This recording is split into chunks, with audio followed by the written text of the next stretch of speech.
Live. Everywhere.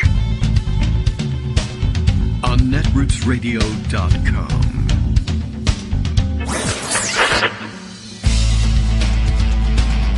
David Waldman. Kagro. In the morning. Now, here's David Waldman. Hey, good morning, everybody. How you doing? It's Friday. We made it. Whee! Friday, March 22nd, 2024. Time for another show. Time to draw the week to a close. Oh, I don't know. Whatever else. Catch up on things that have been waiting in the wings, in pocket, etc. And, of course, get through the logjam of new things that have forced their way into pocket since we made the decision to empty out pocket, as we usually do at the end of the week. Okay. Lots to catch up on. I'm going to check my hints from Justice this morning. Okay, I know at least one of the things that has cropped up in here. And then, well, you know, there's always something new. You should give me links to all your little jokes in the morning, Justice. Okay, well, and why not? And sometimes he does. Let's see. Well, Jim Jordan, we always know what he's about. And a couple of other stories that I absolutely will want to share with you. Let's jump right into it. It is Friday, and it is, well, technically we're once again on the brink of another partial government shutdown. We tried to keep you up to date, but it's becoming difficult not to be numbed to these things because they seem to happen, well, so often. But the word is, and the word was early in the week as we spoke to Joan, that they had something prepared to roll out and at least, slap a Band-Aid on the thing. And I think as we put it at the beginning of the week, that they were ready to kick the can on kicking the can down the road. So they can always do that and just declare that they're appropriating a week's worth of money at the old levels with no changes, etc., just to get them another week to negotiate something new. The negotiations have been ongoing, and there's a couple of reports, and of course my inbox is jammed with promotional emails from the Hill telling me from about 8 different angles what's going on in the appropriations game. But they do have a bill that's ready to go, and they are, as one of the headlines reads, sprinting to the funding finish line. Although the good news in this particular headline is that they're doing so despite conservative outrage. So we'll want to read about what the conservatives are outraged about this 5-minute segment and figure out what they're up to and why they, once again, are powerless to do anything about it. And then, of course, I guess the general timeline story. Congress rushes to approve final package of spending bills before shutdown deadline. That's an AP story that the Hill is running from Kevin Freaking, Freking, F-R-E-K-I-N-G, Freaking. He's freaking out about the partial government shutdown that is looming, except not really. And no one real. Although I did see also, I think, tucked away in my email inbox was a story from also, I think, the Hill, warning, sort of, I guess, that low-key government shutdowns are things that happen from time to time, too. I think we raised this flag on Tuesday, that they occasionally will, if they just can't get around to it for whatever reason, or won't get around to it on a Friday, they'll sometimes let government shut down over the weekend when it's, in the main, shut down anyway, and come back on Monday and fix it. And the usual signs for things like that are that people are disappointed to find that national parks are closed over the weekend, which, if it's the right time of the year, most people don't notice. And that, I think, led I think, to the original Republican view of government shutdowns from the 90s, that people wouldn't notice, and therefore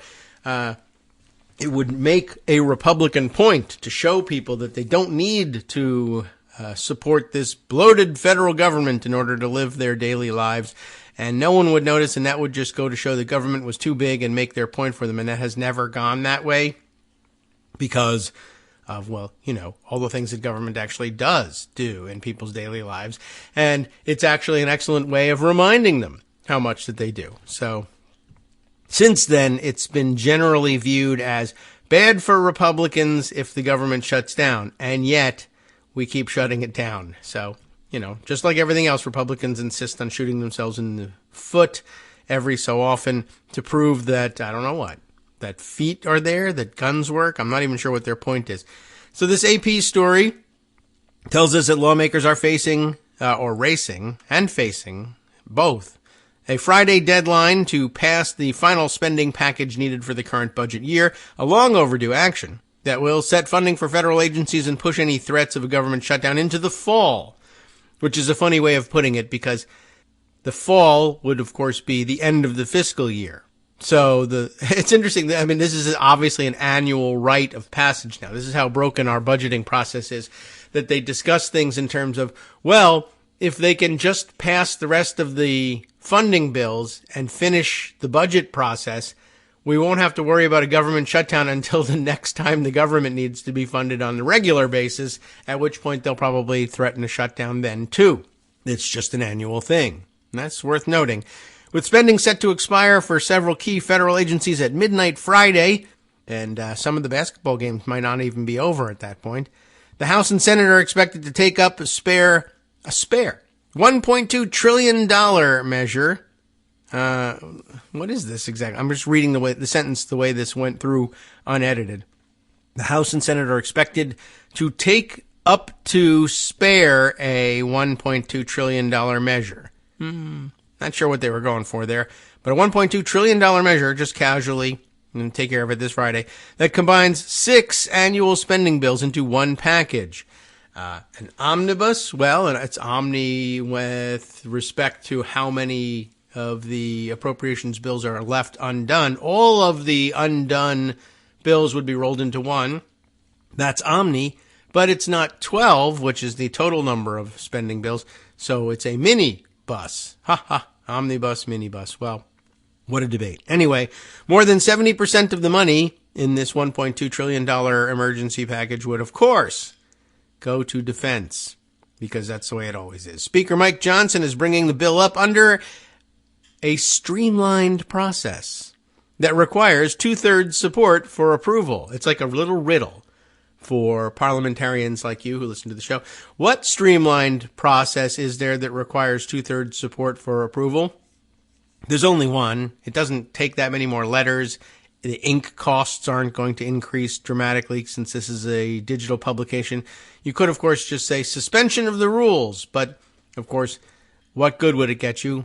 Except among our crowd. We would know what that meant. For everybody else, the editors at AP would say, you have to explain to people that that's a streamlined process that requires 2/3 for support. So why not just say that?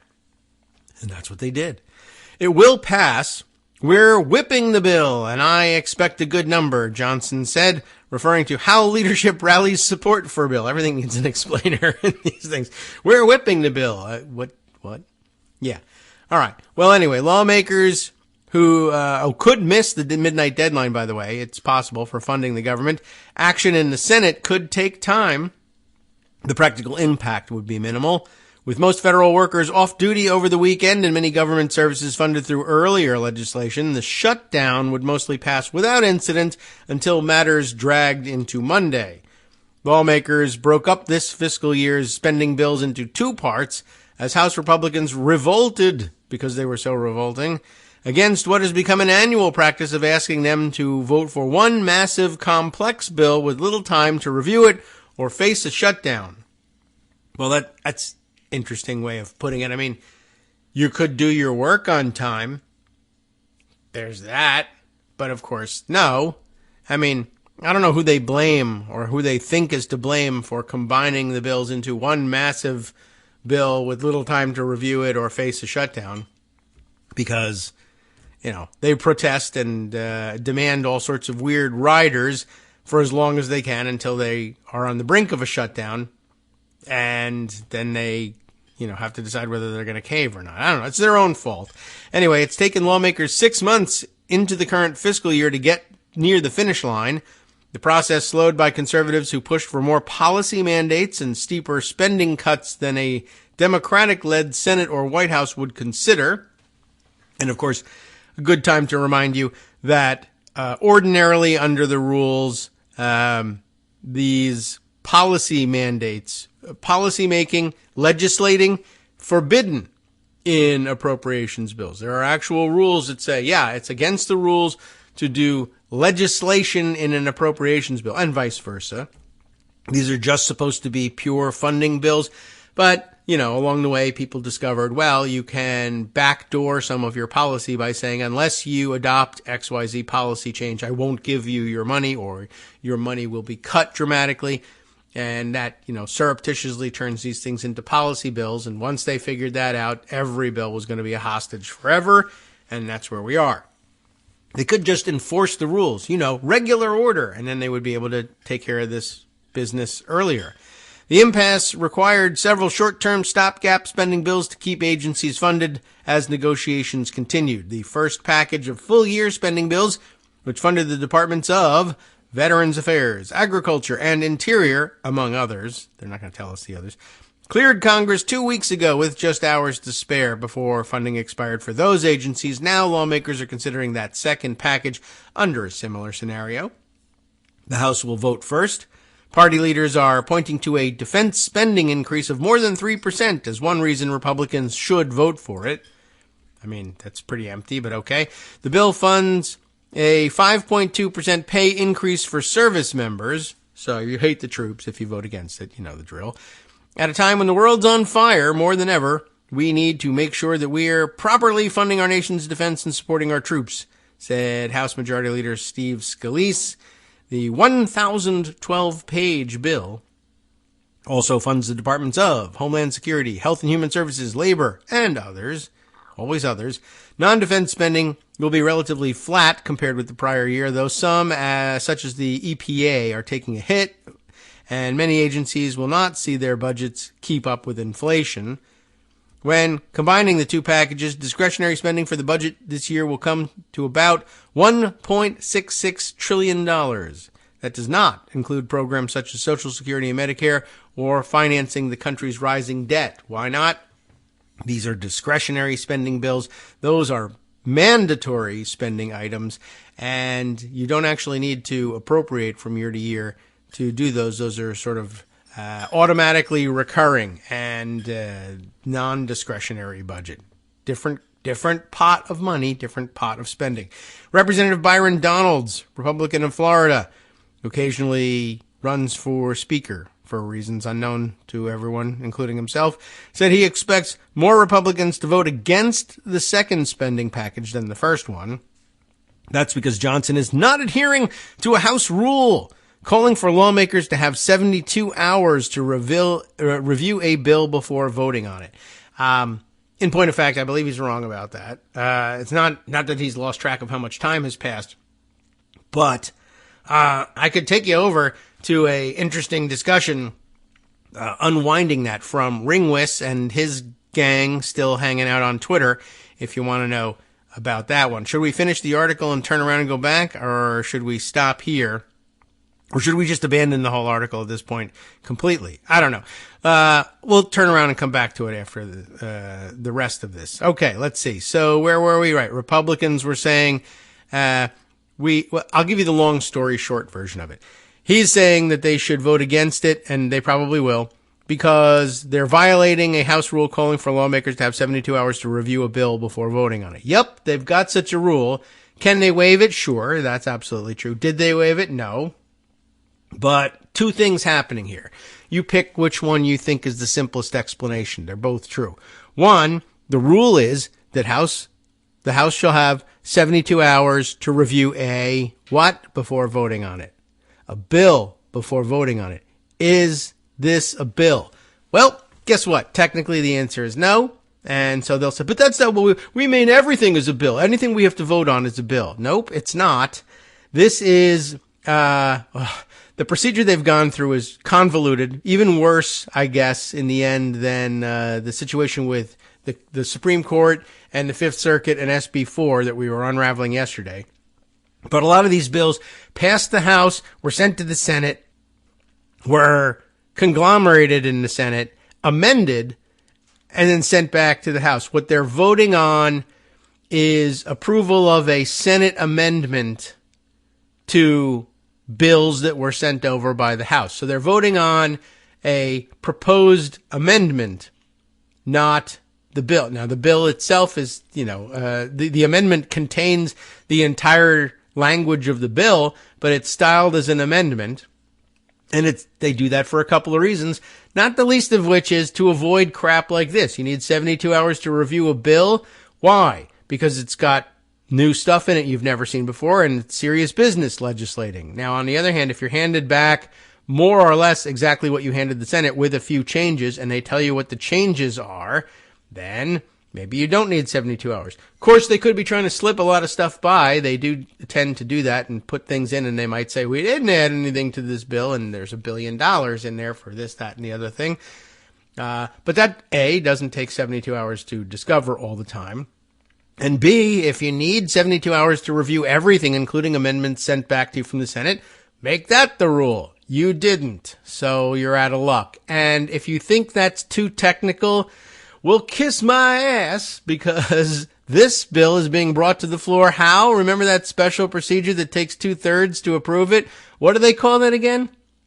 Suspension of the rules. Well, what happens when you suspend the rules, but then say, but there's a rule that says we get 72? It's suspended. Yeah. So that clears it up pretty good. If you were a little doubtful about the first explanation, or you thought that was just too technical, we're suspending the rules to pass this bill. And in order to do that, that's why you need 2/3 vote to do it. And guess what happens?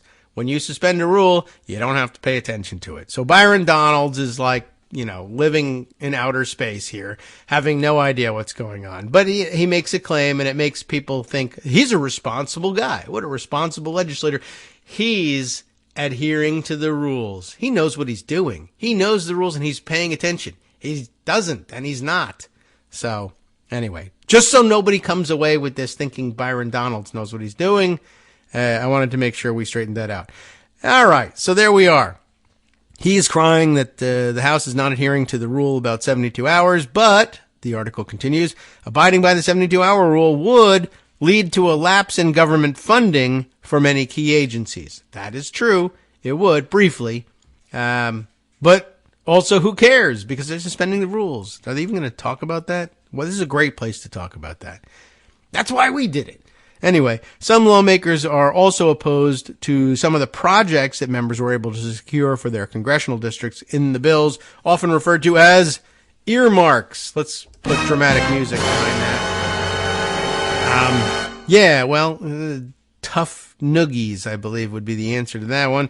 Meanwhile, more Democrats may also vote against the second spending bill. That's worrisome because they needed to get to 2/3. Because the provisions related to Israel and border policy bother them for whatever reason, and there are many. House Republicans were able to secure a provision that prohibits funding through March 2025 for the UN Relief and Works Agency, which is the main supplier of food, water, and shelter to civilians in Gaza. Well, that'll raise some opposition.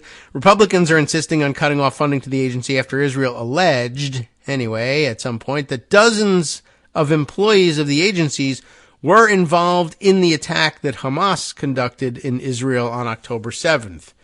That in very much in dispute, and they've gone back and forth about who was involved, whether they really had any connection to the agency, whether the connection was tenuous, whether it happened in numbers worth considering, and whether this is the remedy that you really want to impose, even if it was true, but all that debate happening elsewhere. But the prohibition does concern some lawmakers because many relief agencies say there's no way to replace that agency's ability to deliver the humanitarian assistance that the United States and others are trying to send to Gaza, where 1/4 of the 2.3 million residents are starving. Representative Rosa DeLauro, the lead Democrat on the House Appropriations Committee, said the provision has caused some problems with Democratic members, but she also pointed out that Democrats were able to secure more humanitarian assistance overall. So hopefully it actually gets there, and it will increase by about $336 million from the prior year's levels. I think we're going to get there, DeLauro said of Friday's vote. Not so much necessarily about the aid, but to win over support from Republicans, Johnson has also touted some of the spending increases secured for about 8,000 more detention beds. Yay! Detention beds for migrants. awaiting their immigration proceedings or removal from the country. That's about a 24% increase at current levels. Also, GOP leadership highlighted more money to hire about 2,000 Border Patrol agents so that they can be bribed into not doing their work later on, or they can go and sit around and have coffee in Uvalde. Democrats, meanwhile, are boasting of a $1 billion increase for Head Start programs. Everyone likes that. Well, I mean, every Democrat likes that. And new child care centers for military families. They also played up a $120 million increase in funding for cancer research and a $100 million increase for Alzheimer's research. Almost forgot that one. Hi-yo. Okay, sorry. Millions are suffering. That's true. We defeated outlandish cuts. I was going to say outlandish cults. Well, we haven't defeated the outlandish cult yet. That comes in November. But outlandish cuts that would have been a gut punch for American families and our economy, said Senator Patty Murray. That's true. She's addressing the activity over on the other side of the building in the Senate chamber where, they received a package that included a lot of dramatic social services cuts from the House Republicans. But House Republicans no longer control what goes on in the House.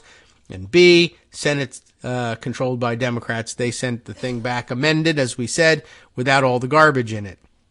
Well, not all the garbage. Some of the garbage was taken out. Anyway, the spending in the bill largely tracks with an agreement that former Speaker Kevin McCarthy worked out with the White House in May 2023, which restricted spending for 2 years and suspended the debt ceiling into January 2025, just in time for the next presidency, so that the federal government could continue paying its bills. Let's see, how much more of this is, not that much more. We might as well finish it up. Shalanda Young, director of the White House Office of Management and Budget, told lawmakers Thursday that last year's agreement, which became the Fiscal Responsibility Act, interesting, will save the federal government about $1 trillion over the coming decade. $1 trillion, if you believe it. Members of both parties expressed frustration with how long the process has taken, and that the end result was what so many had predicted. They warned all along that Republicans would not get the vast majority of policy mandates they were seeking, or cut spending further than what McCarthy and the White House had agreed upon last year. We stayed within the caps that McCarthy negotiated. That was going to be the reality all along, said Representative Don Bacon of Nebraska, a Republican. People were living in a dream world thinking, well, we're going to get something different than what McCarthy had an agreement with the president on. Nope, guess not. McCarthy, of course, was ousted from the speaker's role a few months after securing that debt ceiling deal. 8 Republicans ended up joining with Democrats in removing McCarthy as speaker. Oh well. And some of those unhappy with that deal are also unhappy with this spending package. I don't know if they have the votes to pass this. We'll see, said Representative Matt Gaetz of Florida. I'm working to get the votes to kill it. Well, he's always trying to kill something, and he doesn't know. So terrific. We'll find out later today, and then we'll all know what happened. How about that conservative outrage I was telling you about? Let's use up the rest of the first segment to talk about this current event. Congress sprints to funding finish line despite conservative outrage, by Michael Schnell and Al Weaver, both actually of The Hill. So original content streaming on the Hill channel, I guess you could call it at this point. Congress is, of course, racing that clock. $1.2 trillion bill, Friday night shutdown deadline, yada, yada. The House and Senate have, at the time of the writing of this piece, less than 30 hours to pass the 6-bill package, which will keep a slew of departments and agencies funded past Friday at midnight as they look to avoid that partial government shutdown. With that deadline looming, leaders in both chambers are kicking the consideration process into high gear, ignoring the sharp criticisms from conservatives, particularly in the House, who are hammering the legislation's high price tag, denouncing various expenditures in the measure, speaking out. I'm going to use some announcer voice, speaking out against the exclusion of their controversial policy riders and taking aim at leadership for the way they are bringing the bill to the floor. That'll have to do with the suspension of the rules and probably the 72-hour thing too. Boo-hoo. So I guess, by the way, I should point out that our earlier guess that they might kick the can on kicking the can didn't pan out. They're just going to go ahead and kick the can directly by passing these patchwork spending measures to finish things up for the rest of the fiscal year. It's not even really kicking the can. It's actually, I don't know, may have nothing to do with the can at this point. If it has to have something to do with a can, then they're putting the label on the can and putting it on the shelf for the rest of the year. There's no kicking left. They're not giving themselves extra time to work anymore. Unless the whole thing collapses, which is entirely possible, I guess. But it looks like the goal is to actually fund it for the rest of the year. So, let's see. Conservatives were angry, right? On any bipartisan agreement, you have some Democrats and some Republicans that drop off. House Majority Leader Steve Scalise said, that's true. Asked if he's confident the bill will clear the lower chamber, he said, yeah. Wait, we have that somewhere on tape too, don't we? We still have that. Or did I put that into the other? There it is. Steve Scalise, will this actually clear the House chamber? Yeah. Yeah, there you go. Steve Scalise, the GOAT. Not greatest of all time, an actual animalist goat. Yeah. All right. Well, it is a goat doing that. I don't know what kind of weird goat that is, but we'll call it the Steve Scalise goat. Yeah. Anyway, the 6-bill package lays out funding for nearly 3/4 of the federal government. Did you realize that? And yet 73% of it is going to be for defense. Another little interesting tidbit there. We heard about the different departments. What about the outrage? Where's the outrage that they were experiencing? Is this hidden down at the bottom? All right. Well, we'll take a peek over the break and see how much outrage there is, if there's anything new. But so far, my first scan is they're still outraged about the 72-hour thing, which is just not something to be outraged about and is taken care of in the vote itself.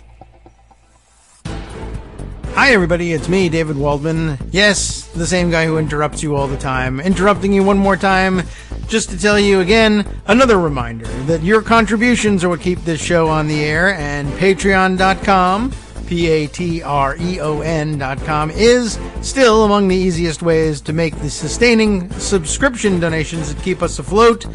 Are you ready for the pep talk about how our Patreon campaign is still going strong and growing? Well, too bad.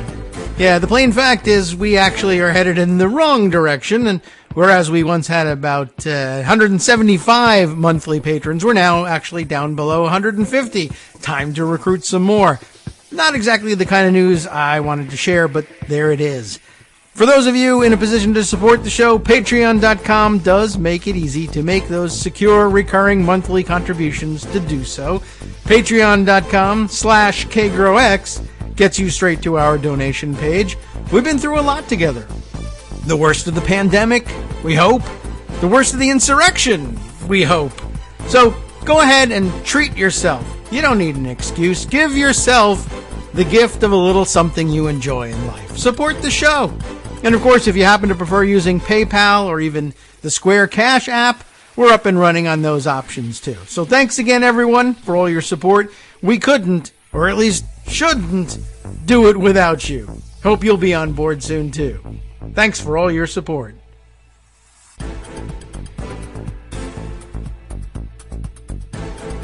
All right, welcome back now to the Kagro in the Morning Show here on Netroots Radio. Yeah, I did a little bit of scanning here. I don't think there's too much more in terms of the way the outrage is that they didn't get their drastic cuts and policy priorities.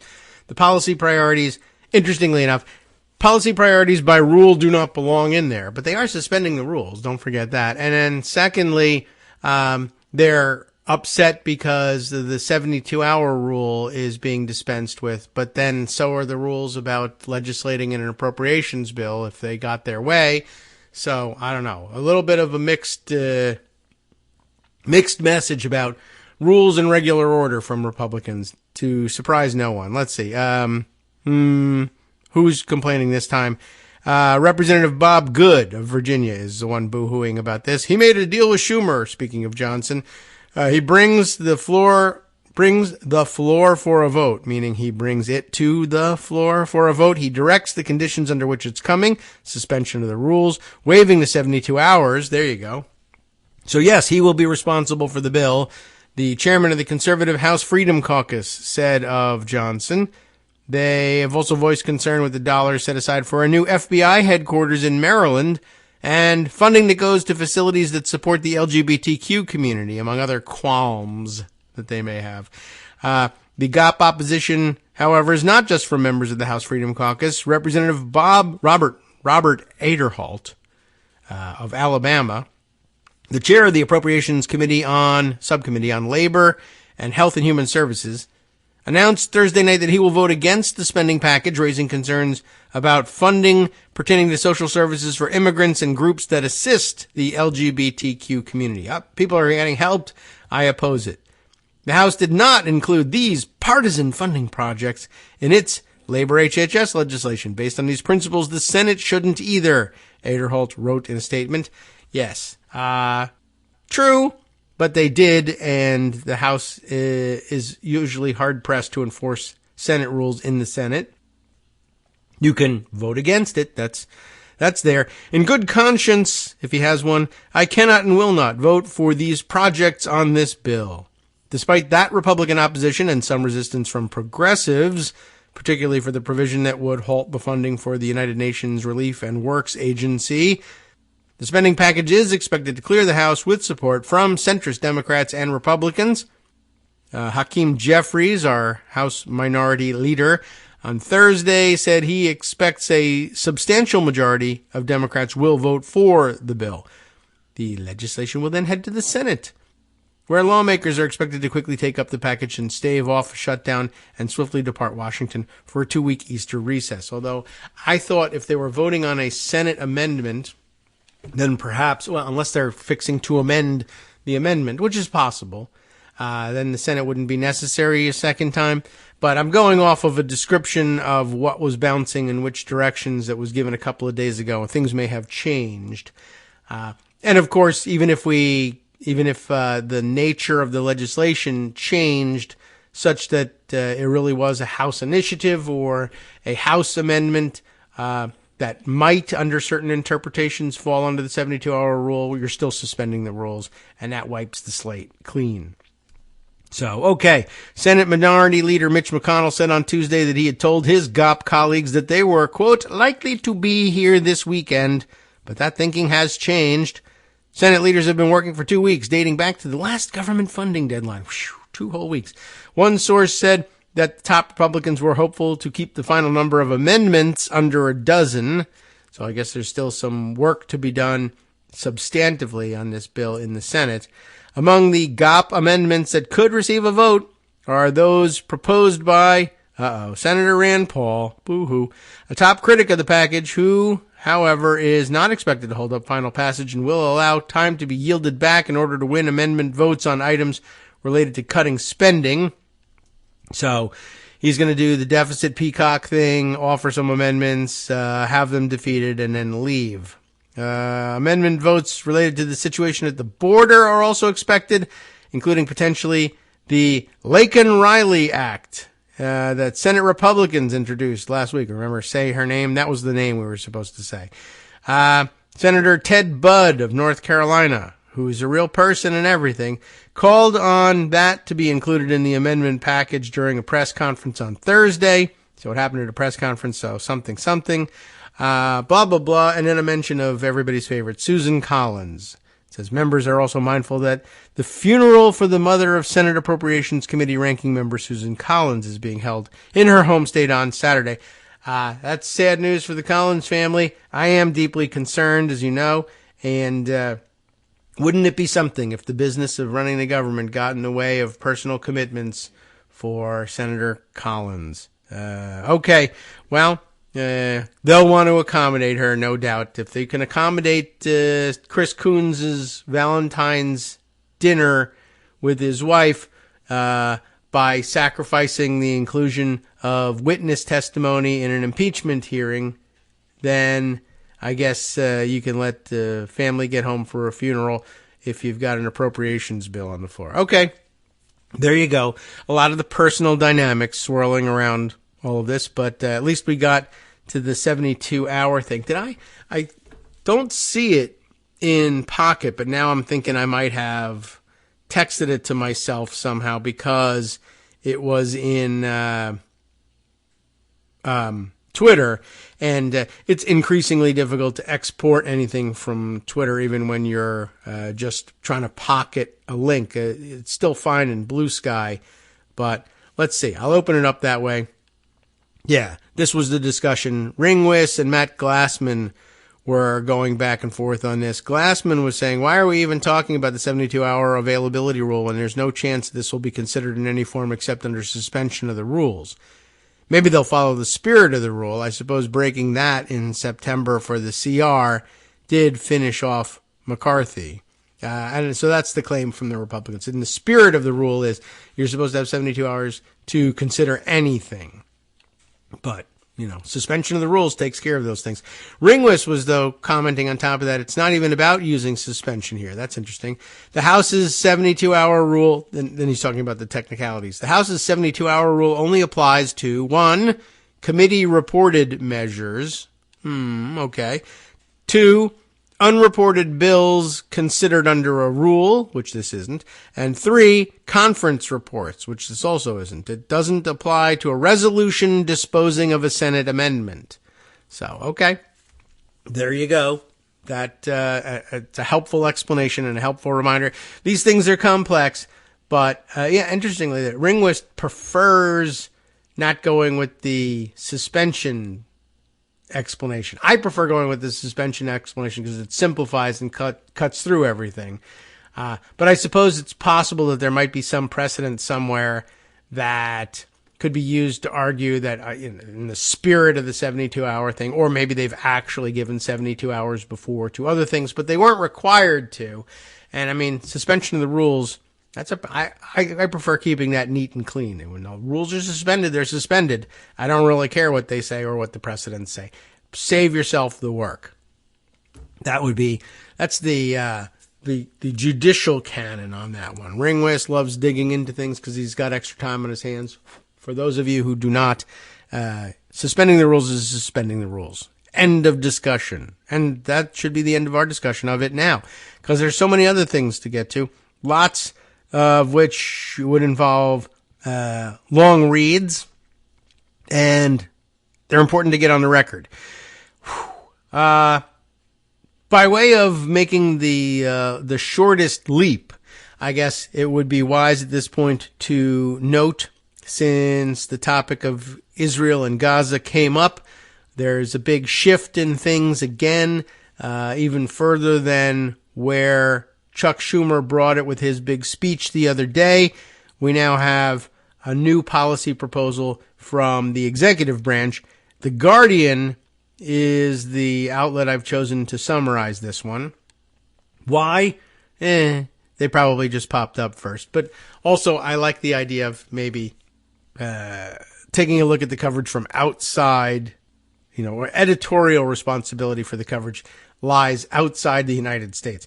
U.S. calls for immediate Gaza ceasefire and hostage deal in draft UN resolution. So, yes, there'll be a lot of people with lingering anger about things who will say, this is too little too late, but this is actually what they've been demanding the whole time. So I'm sort of interested to see what reaction is to this. We demand that the U.S. press for an immediate ceasefire. Okay, the U.S. will now press for an immediate ceasefire. Yeah, now you will. Well, yeah. I mean, where were you back then? We were busy being convinced that you were right. But, all right. Well, anyway, U.S. calls for immediate Gaza ceasefire and hostage deal in draft UN resolution. That's important, too, to take it to the UN. Source says our subheader, wording suggests significant movement in U.S. position as pressure mounts on Israel to halt campaign. In other words, it takes time to convince everybody else to come around to your position, as is true with almost anything. But this is a matter of life and death. Yes, but anything, like literally life and death, anything. It does take time. All right, let's see. Here's the reporting. Julian Borger and Peter Beaumont reporting respectively from Washington and London, just taking the perspective from within to without the United States. The U.S.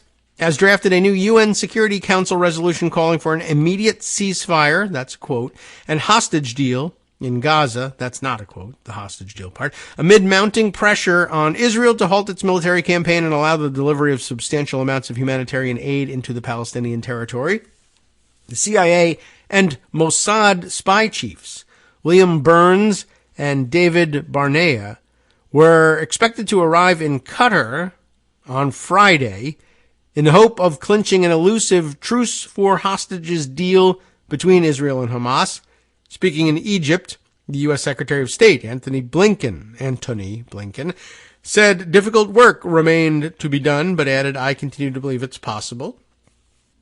Blinken characterized the UN resolution drafted by the U.S. as calling for an immediate ceasefire tied to the release of hostages. This is important for the U.S. to be sponsoring this thing because they've been standing in the way at the UN Security Council of similar calls from other countries, with one of the 5 permanent vetoes on the Security Council. And I think they were the only one exercising it. We were the only ones exercising that veto. I guess Russia could troll everybody and decide to jump in at the last minute and veto too, but I don't know. Not sure how they're feeling about these things. But at any rate, it represents a shift in U.S. policy and an important one for reasons, structural reasons at the UN. If the hostage talks in Doha, Qatar, fail, however, the Biden administration will be faced with a dilemma whether to continue to insist on that linkage in the face of a clear warning this week from a UN panel of experts that a catastrophic famine in Gaza is imminent. The wording of the new U.S. draft resolution presented on Thursday, seen by The Guardian, was more ambiguous than Blinken about the linkage. It said, quote, quote, immediate and sustained ceasefire, unquote, I got to deal with the quotes here, was, quote, imperative, unquote, adding that, quote, towards that end, unquote, unequivocal support should be given to the hostage negotiations. A European diplomat at the UN said stress on an immediate, that's the quote, immediate ceasefire, and the phrase towards that end showed significant movement in the U.S. position. I think it's a shift in saying that a ceasefire is not contingent on a specific deal, the diplomat said. These things are important. The shift in wording came as European leaders met in Brussels to discuss a common EU call for a ceasefire, but not Brexit one. The EU foreign policy chief, Josep Borrell, said the failure to get immediate and enough aid into Gaza was a failure of humanity, that's a quote, and condemned Israel's reluctance to give full road access to a convoy of trucks waiting with humanitarian aid on the border with Gaza. But Borrell said he was, quote, happy that EU member states were being asked to adopt a declaration on Israel that went radically beyond the conclusions in October when they agreed to call for humanitarian pauses in the conflict in the Middle East. European sources said the change in the U.S. position on the ceasefire may have allowed Austria and Czechia to revisit their position and join other member states like Germany in supporting the wording in the draft communique calling for, quote, an immediate humanitarian pause leading to a sustainable ceasefire, quote, end quote. The change in U.S. language also increases the pressure on the Israeli government, which has been insisting it will carry out a new offensive on the southern Gaza city of Rafah in the face of strong U.S. objections. The hostage talks in Doha will focus on closing a stubborn gap between the negotiating positions of the two parties. There are a few. Israel has rejected a Hamas proposal for hostage release in exchange for an agreement that would end the war, entirely, I guess. Israel is focused instead on a temporary pause in which 40 particularly vulnerable hostages, elderly and sick people and some women, would be freed for a 6-week cessation of hostilities.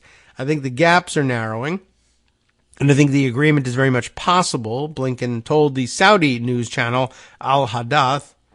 The Israeli team is present, has authority to reach an agreement. Blinken restated U.S. opposition to a planned Israeli offensive in Rafah, the southernmost Gazan city where more than 1 million Palestinians have taken shelter from Israeli bombing, if there is any to be had. A major military operation in Rafah would be a mistake, something we don't support, and it's also not necessary to deal with Hamas, which is necessary. That is to say, dealing with Hamas is necessary. Blinken told a news conference in Cairo. The Biden administration has invited Israeli officials to Washington to discuss alternatives, a meeting that is expected next week. The Israeli Prime Minister, still Benjamin Netanyahu, is meanwhile threatening to use his political clout in the U.S. and his close relationship with the Republican Party, where he still has clout, is here in the U.S., to resist pressure from the administration. Netanyahu held a 45-minute call with Republican senators on Wednesday, in which he vowed to press ahead with the Rafah operation. The Republican House Speaker, Michael Johnson, said he intends to invite the Israeli leader to address a joint session of Congress, which would be an echo of Netanyahu's previous appearance in 2015, when he used it as a platform to voice opposition to Barack Obama's Middle East policies. Not really usually something you welcome foreign leaders to do, but that's what happens when Republicans are in charge of at least one chamber, of the House anyway, and can lend the use of the House to these foreign leaders. And I guess he plans on doing it. Huge danger, by the way. I mean, a risky thing for Mike Johnson. They could find at the end of this day that the chair is vacated and the Republican conference is holding a vote on exercising that option to elect a speaker who's not a member of the House of Representatives, and Benjamin Netanyahu ends up landing on his feet. You got to leave your prime ministership of Israel, maybe, sort of, but also we have a new place for you here. That might actually pass with the Republican conference. Anyway, pressure is also building up on Biden from the other direction, pressing for an unconditional ceasefire. In a letter to the president, 67 former U.S. national security officials urged him to press for a truce. Civilian killings of this nature and magnitude cannot be justified, the letter said, and we're also concerned that Israeli conduct of the war risks making Gaza uninhabitable for Palestinians. The U.S. draft resolution is unusually detailed, containing 26 operative paragraphs, stressing the demand for the immediate, safe, sustained, and unhindered delivery of humanitarian assistance at scale directly to the Palestinian civilian population throughout the Gaza Strip. Details of the draft resolution were revealed as the UN released an analysis of satellite imagery showing that 35% of the buildings in Gaza had been damaged or destroyed during Israel's offensive, which has claimed almost 32,000 Palestinian lives. The U.S. has vetoed previous UN Security Council votes on the nearly 6-month-long war, objecting as recently as in February to the use of the term immediate in a draft submitted by Algeria. In recent weeks, however, Washington has upped the pressure on its ally while insisting Hamas militants must immediately release the hostages seized during the October 7th attacks on Israel. U.S. officials had been negotiating an alternative text since blocking the Algerian draft resolution calling for an immediate humanitarian ceasefire in Gaza at the end of February. That alternative, focusing on support for a 6-week truce in exchange for the release of hostages, had little chance of winning approval, according to diplomatic sources, while no vote has yet been scheduled on the new text. It sends the clearest message yet to Israel of the Biden administration's growing frustration with its prosecution of the war, and comes after a warning from the UN human rights chief, Volker Turk, that Israel may be committing a war crime by using starvation as a method of war. That was a quote, and an important point in all of it. It must be immensely frustrating for Algerians and others to be offering essentially an immediate ceasefire. No. Okay, fine. What do you propose? An immediate ceasefire.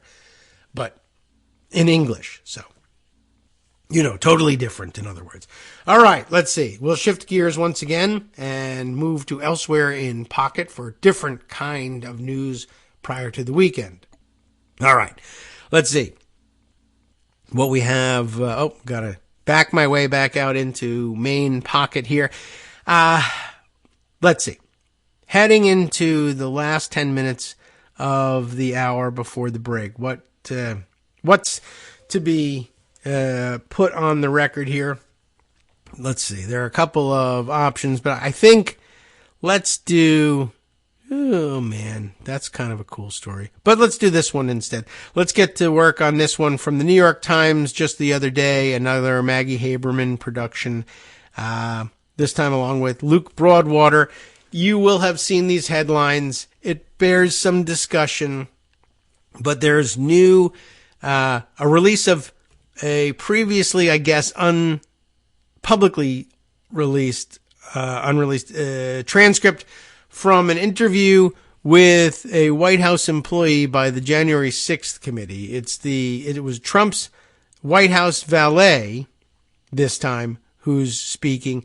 And it's interesting, both Republicans and Democrats claiming that there are some, vindication for them in this transcript. Republicans essentially clinging to places where the valet says, I didn't necessarily see myself, and I was around a lot, I didn't see things go down, say, exactly the way that, what's her name? That the one of the previous witnesses, and I'm now blanking on her name, even though it's right there at the tip of my tongue, and I was even there as I began this sentence. But the White House aide who previously testified that Trump was, who gave us the story that Trump was so upset that he wasn't being brought to the Congress, to the Capitol on January 6th, and that he lunged at the driver of his car and he was swearing and throwing things, etc. Cassidy Hutchinson, there it is. And this valet person who is, I don't know, are they named in here or not? It's not Walt Nauta, I thought he was the valet. But anyway, Republicans are clinging to the fact that he's saying, well, I didn't witness this happening, so it didn't happen. See, Cassidy Hutchinson was lying. But in point of fact, all it means is, well, she says that she witnessed one thing and he says he witnessed another, and that happens all the time. Democrats, in the meantime, are saying plenty of the things that the valet says he did see are actually quite damning in themselves. Though I don't know that it moves the ball forward that much, but it's a big deal and people are pointing to it and talking about it.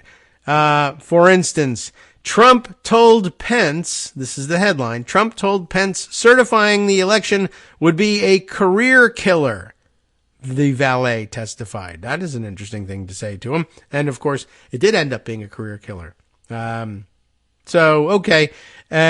What he really means here is that not certifying the election, or rather, if he didn't, I see what, okay, now the construction is fine. Certifying the election as he was supposed to do would be a career killer. What would not be a career killer in Trump's view was turning the law and Constitution on its head and doing my bidding. The subheader here, President Donald J. Trump warned his vice president against failing to overturn the 2020 election results, according to an account by the White House valet by his side on January 6th. And maybe there's more than one. I would assume that there are several White House valets, and maybe the chief valet is one guy. Maybe that's Nauta. I don't know. Anyway, here we go. Let's read through as much of it as we can before the break. The threat from President Trump to his vice president, Mike Pence, was clear and direct. If you defy my effort to overturn the 2020 election by certifying the results, your future in Republican politics is over. Mike, this is now the quote, Mike, this is a political career killer if you do this, Mr. Trump told Mr. Pence by phone on the morning of January 6th, according to the White House valet who was with the president for much of the day and told Congress that he had overheard the conversation. The testimony of Mr. Trump's valet, provided by the now defunct House January 6th committee in 2022, but not previously released publicly, offers a rare first-hand look into the former president's behavior in the hours before, during, and after a mob of his supporters stormed the Capitol seeking to halt the certification of President Biden's victory. In the valet's account, laid out in a transcript obtained by the New York Times, an agitated Mr. Trump pressured Mr. Pence to overturn the election and stewed about Pence's refusal for hours after violence engulfed Congress. Told that a civilian had been shot outside the House chamber amid the mob attack, he recalled Trump appeared unconcerned, more or less exactly what we had thought before. I just remember seeing it in front of him. The valet said of a note card Trump had been given, bearing news of the casualty as he watched the riot unfold on television. I don't remember how it got there or whatever, but there was no reaction. Okay. As unflattering as portions of the aide's testimony were to Mr. Trump, he did not confirm some of the more graphic and damning claims made by witnesses in front of the January 6th committee. For instance, the valet said he did not remember hearing Trump use vulgar language in describing his view that Pence was a coward or agree with the rioters who were chanting for Pence to be hanged. And he did recall hearing the president ask about contacting top officials on the possibility of dispatching the National Guard to Capitol Hill, though there is no indication that he ever followed through. And that's kind of a big difference there. But anyway, did you hear the president say that? A staff investigator for the House January 6th committee asked the valet, inquiring about reports that Trump had called Mr. Pence an expletive, meant to refer to a wimp. You know, that one that you can grab people by. I did not. No, sir, said the valet. So, standing firm on something that doesn't matter a great deal. Although it is of interest that he's the first person to hint that Trump gave any consideration whatsoever to calling in the National Guard. And I guess the Republicans are clinging to that. You said that he never even thought about it, but here he did think about it. Yeah, but he didn't do anything. And that's kind of the important thing. Did you do anything? No. Well, there you have it. So, okay. At another point, the valet was asked whether he remembered any comments that the president or anybody around him made with respect to the chants, "Hang Mike Pence." He answered that he recalled the refrain, but I don't remember any comments from the president or anybody on staff. Another minor issue. Trump has previously defended the rioters' use of the chant, so there you go, telling ABC News' Jonathan Karl that the people were very angry, and he called that anger common sense. House Republicans furnished a transcript to the Times after they obtained it from the White House, which had been reviewing and redacting it along with a handful of others provided by the House January 6th committee. The copy reviewed by the Times is heavily redacted, and the valet is simply referred to as a White House employee in that version. He is one, but okay. But they didn't want to reveal that he was the valet. Anyway, for more than a year since winning control of the House, Republicans have been investigating the work of the January 6th committee itself, looking for signs of bias. They've suggested that the panel did not release certain transcripts because they contradict some of the testimony from Cassidy Hutchinson, who served as an aide to Mark Meadows, the White House chief of staff at the time. And while much of her testimony has been corroborated, there are some differences.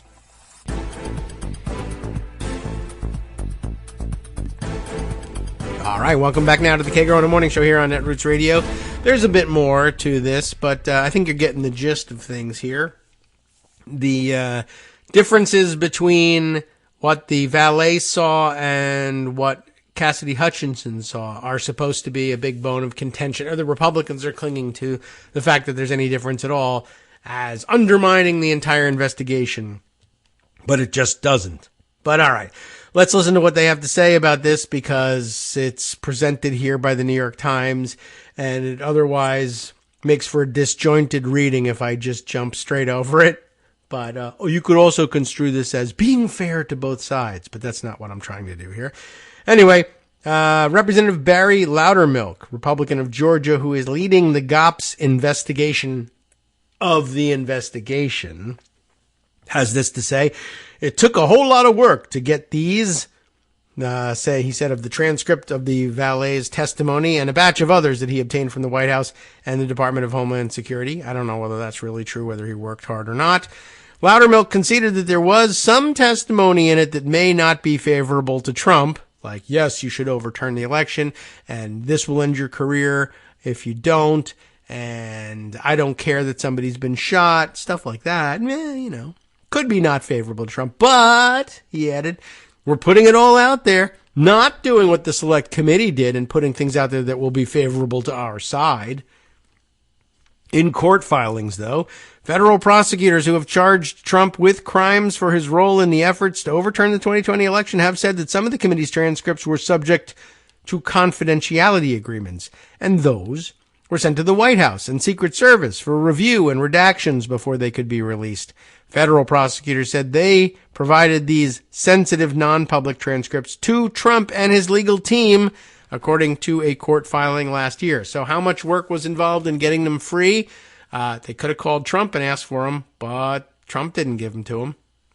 And they were releasing them selectively in order to try to tell one side of the story. Well, they were releasing what was publicly ready for release and things that posed security risks and risks to defendants facing criminal prosecution were instead handed over to them for redaction before they were publicly released. But one-sided, you Biden, rah, rah, rah. Anyway, so they chose to try to make some kind of an accusation out of it, and, in point of fact, it doesn't work very well as an accusation. Benny Thompson, the Mississippi Democrat who chaired the January 6th committee, said nothing in the valet's account changes the essential facts of what his panel uncovered about Trump's role in summoning supporters to Washington to challenge the election results and doing nothing to stop their attack at the Capitol. Despite Mr. Loudermilk's attempts to rewrite the violent history of January 6th, the facts laid out in the Select Committee's final report remain undisputed, and nothing substantive was left out nor hidden. While the valet did not witness everything that happened in the White House that day, the testimony confirms Trump's indifference to the violence and his anger at Vice President Pence for performing his duty under the Constitution. The valet also shed some more light on how Trump's White House had devolved into dysfunction during his final weeks in office. He said Trump was often frustrated, upset, and mad at Patsy Baloney, you remember him, the White House counsel who frequently served as a check on some of the former president's more extreme impulses. That's one way of putting it. So much so that the valet asked aides to keep the lawyer away from the president at lunchtime in order to avoid upsetting him. It's like babysitting a toddler. Well, let's not do this at lunch. It will ruin his meal and he won't be able to take a nap. And imagine that too, right? You're talking about top White House aides being told by the valet, you can't let the White House counsel advise the president while he's eating his num-nums. Like, what? This can't be. You can't allow this, right? His tummy will be upset, and he won't finish his bologna and cheese. This is real. And Republicans are sitting there saying, see, I told you.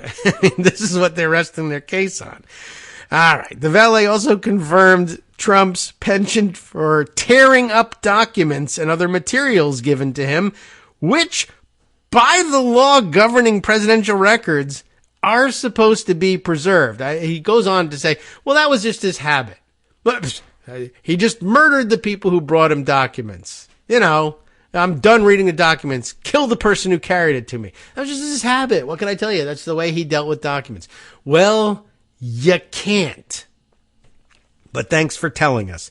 That's typically what he would do once he'd finished with a document, the valet said of Mr. Trump. But that was his sign of, he was done reading it. And he would just throw it on the floor. He would tear everything. Tear newspapers, tear pictures. I mean, that's true. That's his habit, but he's a habitual criminal, is what it says. Yeah, but all he was doing was showing that he was done reading the thing. Yeah, well, don't effing do that. There's a law about this. Well, but that's not the way he does it. Well, then don't be president. Don't. Okay? That's it. All right. Well, anyway, I don't know how that's supposed to excuse it. Well, honestly, it's a very interesting perspective because I'm glad you told us what you saw. But there's no legal training involved in becoming White House valet. So I don't really want your judgment call on whether it's an okay thing or not okay thing. I'm glad you saw it. I'm glad you're telling us. But let's leave it to other people to decide whether or not that complies with the law. You bring the snacks. That's it. That's all I want to hear about from you. If you witness things, you witness things. Just tell us the facts of it.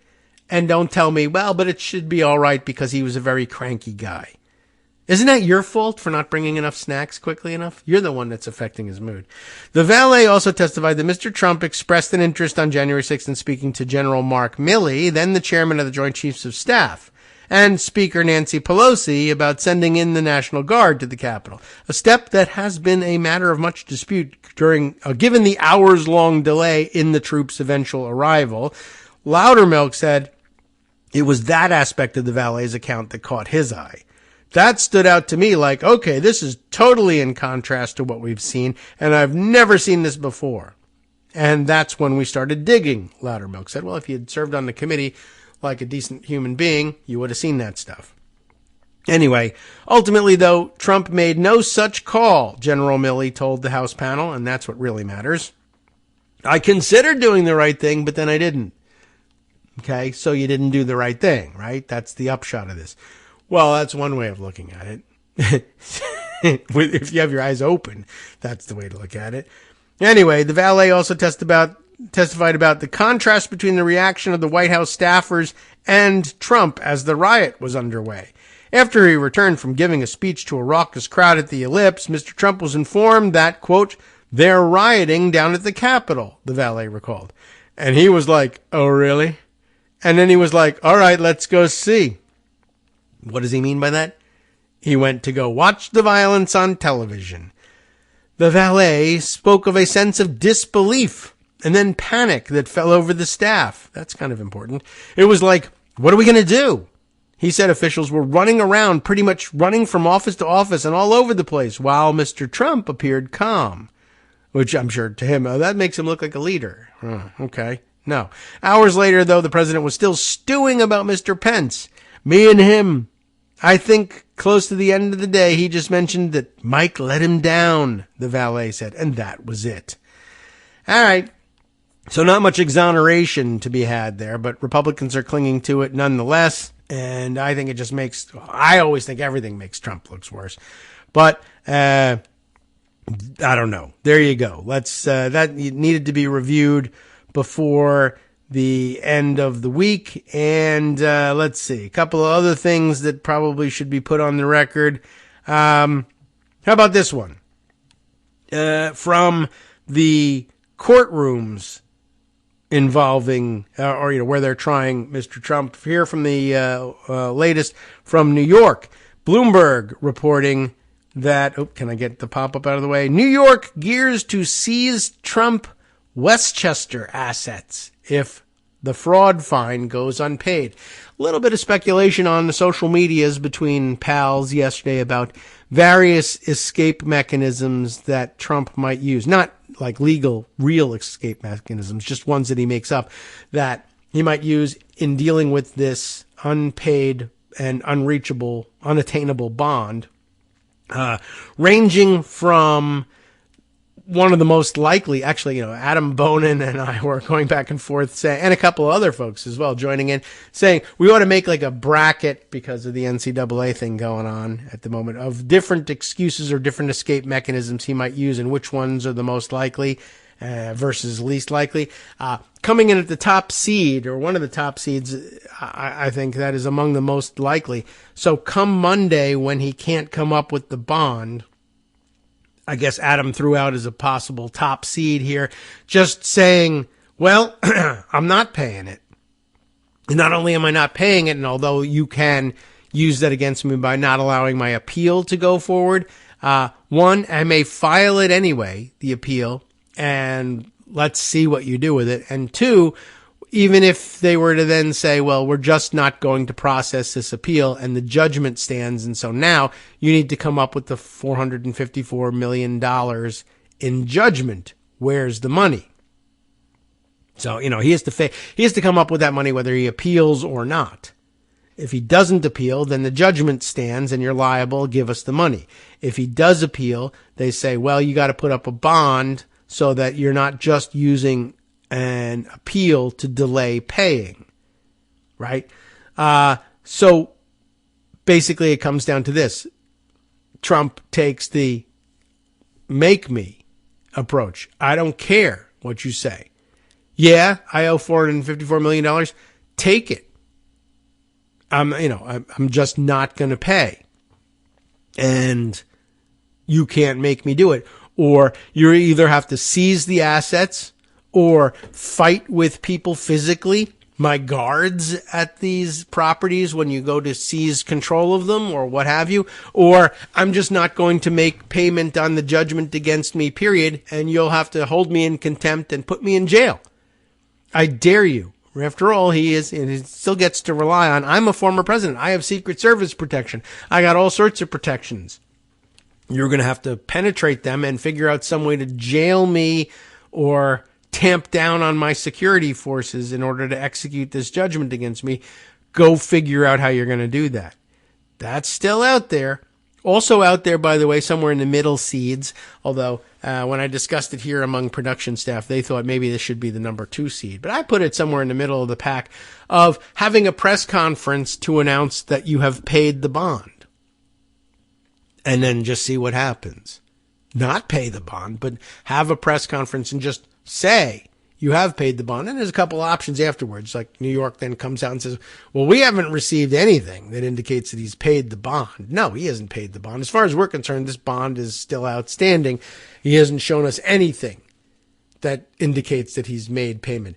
And you could either go with the, well, I don't know what happened, but you must have lost the paperwork or something like that. You're very inept. It's very corrupt and very unprofessional there in the office.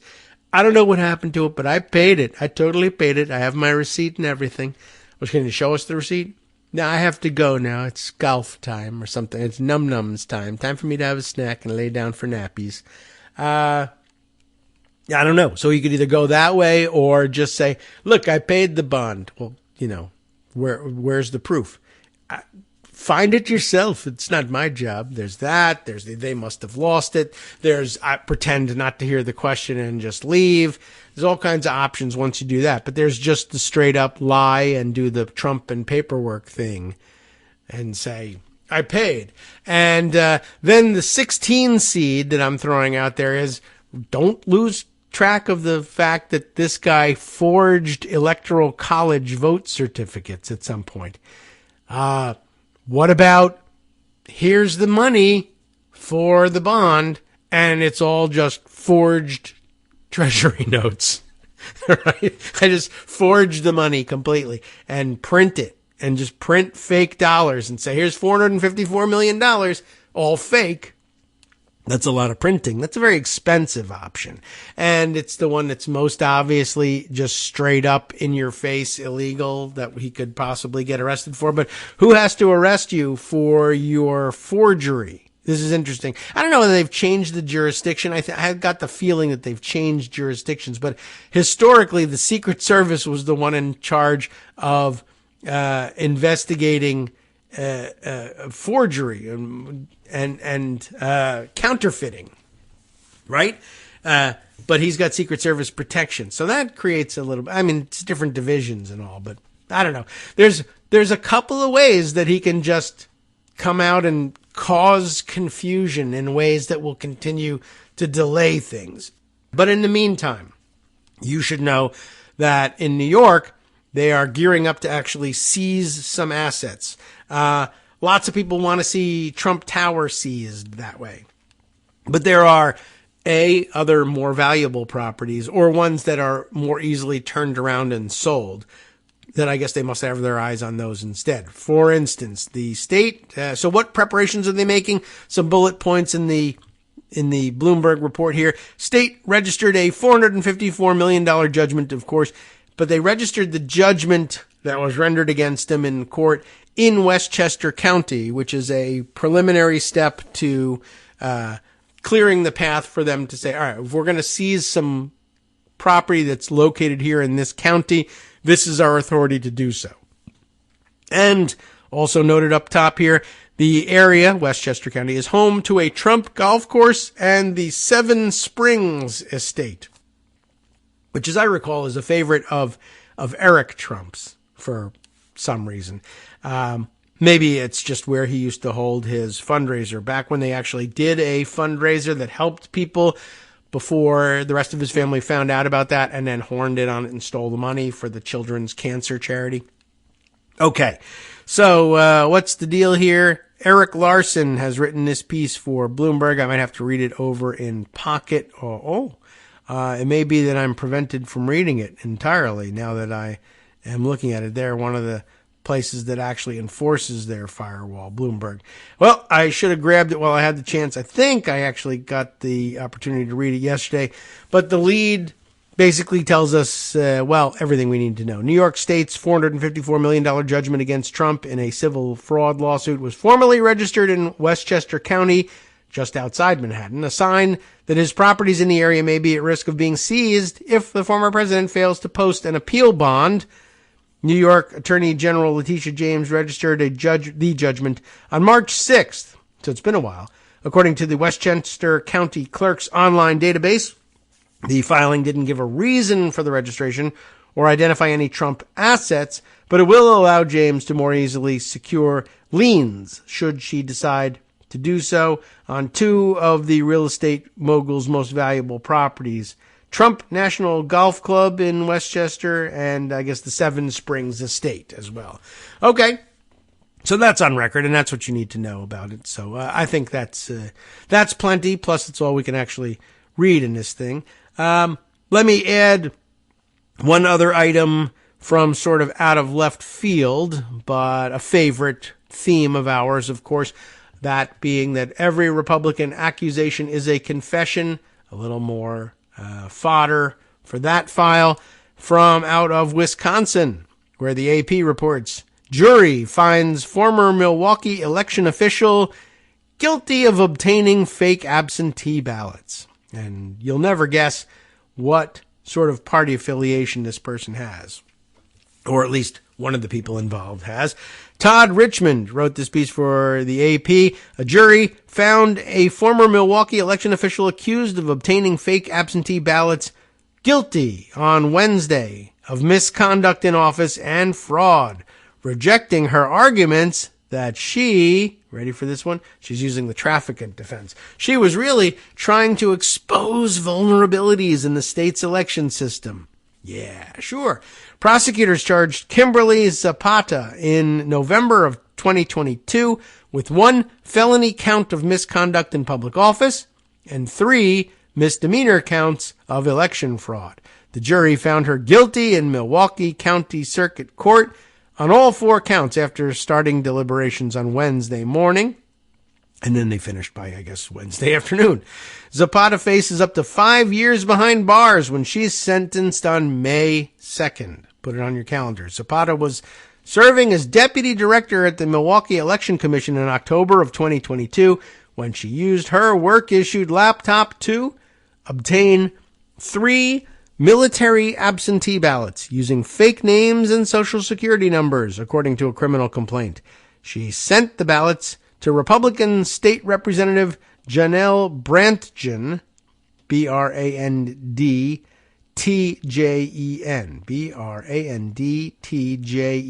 an election conspiracy theorist, if you can believe it. Among the Republicans? That's amazing. She did that 2 weeks before the state's gubernatorial and legislative elections.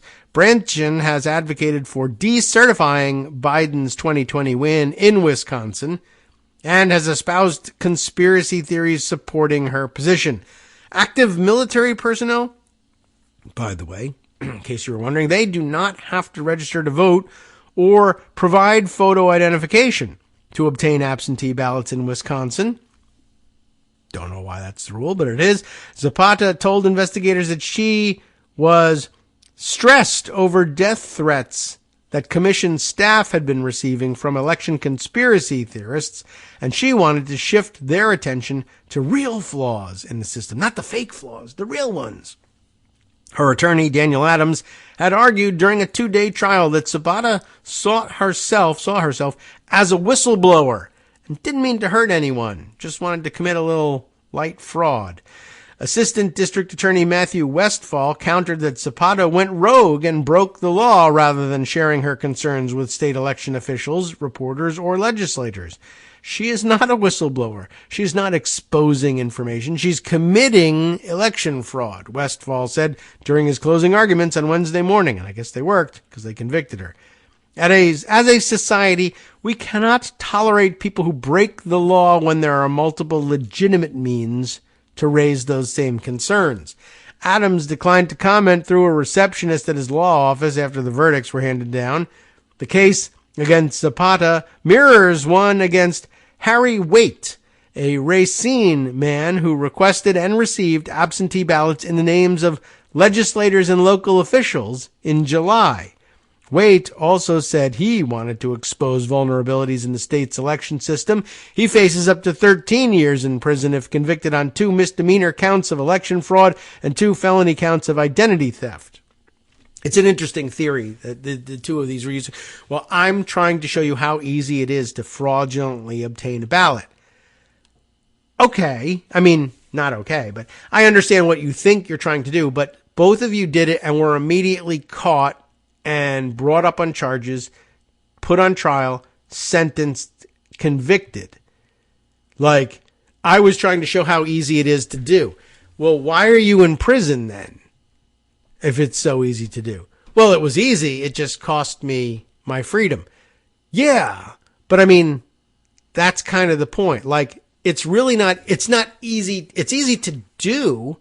Like, is armed robbery of a bank easy to do? Well, in theory, get a gun, you go in, say, put all the money in the bag, give me all your money, and then I'll escape and just go live a life of luxury. It's the second part that's problematic. So is it easy to rob a bank? Yes, up until the point where you're supposed to leave with the money. Is it easy to commit election fraud? Well, it's easy to make the request for extra ballots, and it's sometimes they can even send it to you. But then the thing is, other people who are the people you're impersonating then try to vote, and then they say, wait a minute, something terrible has happened. We should go and arrest the first guy that asked for a ballot in your name, and he's at this address. You're under arrest. So is election fraud easy to commit? No, not really. Okay. So there you have it. Democrats in who are the largest. What are we reading here? Milwaukee. Yeah, here we go. Home to the largest number of Democrats in Wisconsin, has been a target for complaints from former President Donald Trump and his supporters, who made unsubstantiated claims of widespread voter fraud to attack Biden's 2020 victory. This being, I guess, what comes out of this is. Trump and others are saying that there were millions and millions of fraudulent ballots that were requested and cast. We asked, to prove the point, we asked for 3 of them and were immediately apprehended. They somehow managed to get away with millions and millions of them and nobody noticed. No, what happens is when you fraudulently ask for those ballots, even just 3 of them, you find yourself immediately or shortly thereafter arrested, facing trial, and facing prison time.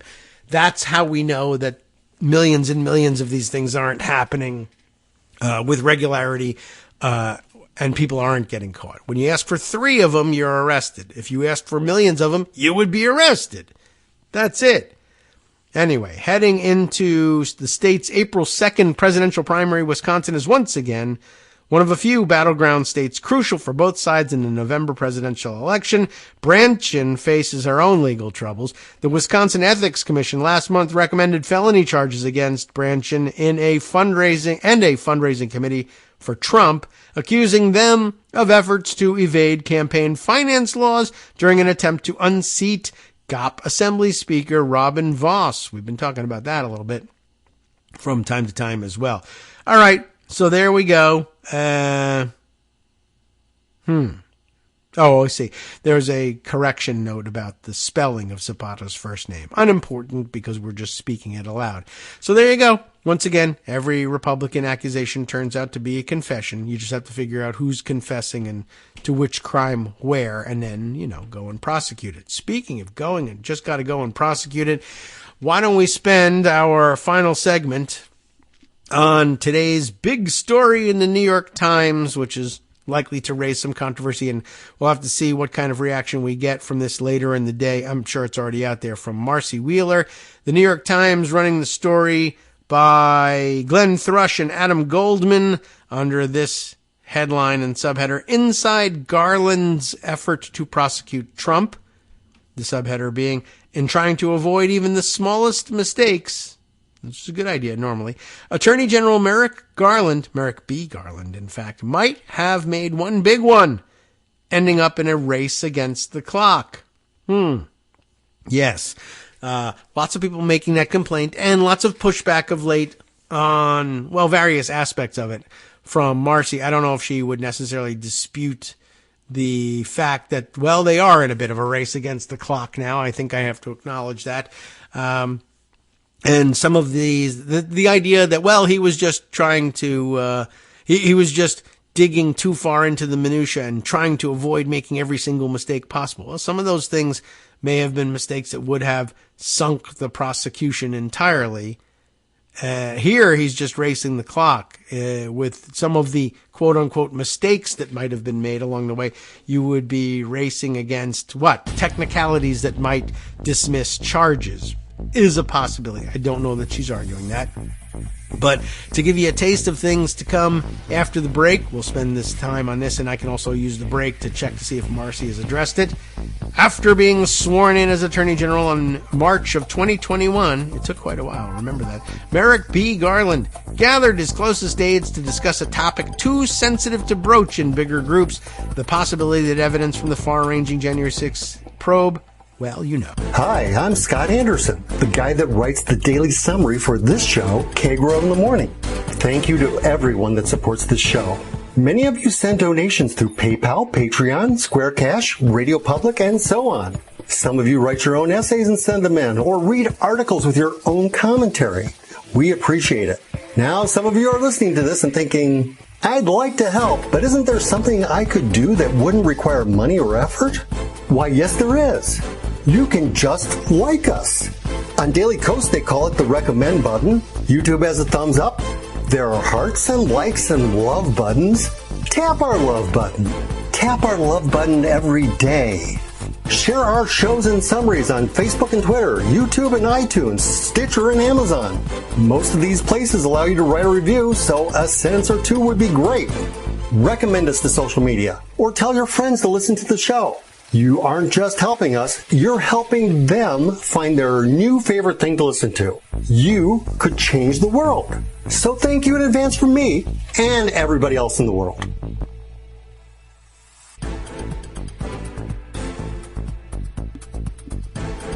All right, welcome back to the Kagro in the Morning show here on Netroots Radio. Let's jump into the reading of the New York Times thing. I've checked, and I don't think Empty Wheel has been writing on it. She, who knows what she may be busy with.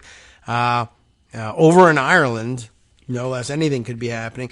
Or it may be that she's reading it over and parsing and tapping away as we speak, but I haven't even seen anything on Blue Sky about it yet either.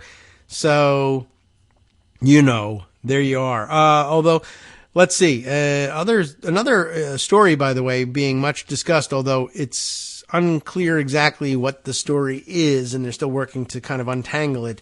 But I'll just note for the record, this is something that Justice had hinted at earlier, right up at the beginning of the show, about two of Aileen Cannon's law clerks apparently have up and quit at some point during their tenure, and that's a rather unusual thing to have happen.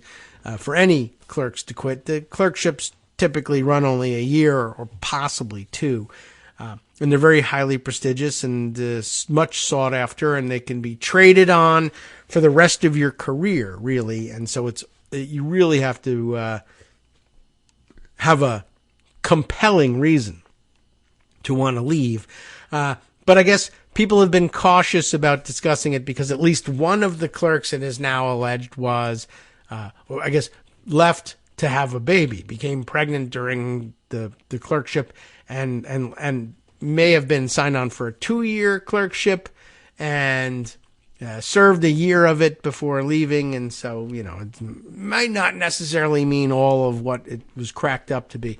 But that got some comment along the way from Empty Wheel. But this story has not yet been commented on. So we'll look for that commentary with some interest. Probably won't come until over the weekend. All right. So what were we saying? Yes, after being sworn in as Attorney General, Merrick Garland gathered his closest aides. I know it was an unfortunate place that we got cut off by the break, but you know where this was going. He gathered his closest aides to discuss a topic too sensitive to broach in bigger groups, and that was, of course, the possibility that evidence from the January 6th investigation could, lead to former President Donald Trump and his inner circle. Okay. So at the time, some in the Justice Department were pushing for the chance to look at ties between pro-Trump rioters who assaulted the Capitol on January 6, 2021. Thank you for telling us. his allies who had camped out at the Willard Hotel, and possibly Mr. Trump himself. And my goodness, yes, of course there are connections. Garland said he would place no restrictions on their work, even if the evidence leads to Trump. Well, duh, of course. I mean, you better not get in the way of that. Jeez. And yes, that's exactly where the evidence is likely to go. Well, anyway, so okay, they had carte blanche, I guess, according to people with knowledge of several conversations held over the first months in office. And remember that those months didn't begin until March 2021. So, there were a couple of months lost to the foot dragging of Republicans and all of this. Follow the connective tissue upward, said Mr. Garland, adding a directive that would eventually lead to a dead end. Follow the money. With that, he set the course of a determined and methodical, if at times dysfunctional and maddeningly slow investigation that would yield the indictment of Mr. Trump on 4 counts of election interference in August of 2023. The story of how it unfolded, based on dozens of interviews, is one that would pit Mr. Garland, a quintessential rule follower determined to restore the department's morale and independence, against the ultimate rule breaker, Mr. Trump, who was intent on bending the legal system to his will. Garland, 71. Is he too old for the job? 71. A former federal judge and prosecutor, proceeded with characteristic by-the-book caution, pressure testing every significant legal maneuver, demanding that prosecutors take no shortcuts, and declaring the inquiry would, quote, take as long as it takes. As a result, prosecutors and the FBI spent months sticking to their traditional playbook. They started with smaller players and worked upward, despite the transparent, well-documented steps taken by Mr. Trump himself in public and behind the scenes to retain power after voters rejected his bid for another term. In trying to avoid even the smallest mistakes, Mr. Garland might have made one big one, not recognizing that he could end up racing the clock. Like much of the political world and official Washington, he and his team did not count on Mr. Trump's political resurrection after January 6th. Maybe. And his fast victory in the 2024 Republican presidential primary, which has complicated the prosecution and given the former president leverage in court. In 2021, it was, quote, simply inconceivable, unquote, said one former Justice Department official, that Mr. Trump, rebuked by many of his own party and exiled at his Florida estate, Mar-a-Lago, they call it Mar-a-Lago, would regain the power to impose his timetable on the investigation. I think the delay has contributed to a situation where none of these trials may go forward. Representative Adam Schiff, Democrat of California, said in a recent interview on CNN, citing the Justice Department's approach as a factor. The department bears some of that responsibility. The Supreme Court's decision to review Trump's claims of presidential immunity has now threatened to push the trial deep into the campaign season and beyond, raising the possibility that voters will make their choice between Mr. Trump and President Biden in November without Trump's guilt or innocence being established. It has resurfaced a question that has long dogged Mr. Garland. What took so long? It would take the department nearly a year to focus on the actions contained in the indictment ultimately brought by Jack Smith, the special counsel Garland later named to oversee the prosecution. Systematic lies about election fraud, the pressure campaign on Pence, the effort to replace legitimate state electors with ersatz ones, forged electoral college certificates. Come on. Officials in the Biden White House have long expressed private consternation with Garland's pace. The select committee established by the House in 2021 to investigate what led to the January 6th riot made it an all but explicit goal to force the Justice Department to pursue the case more aggressively.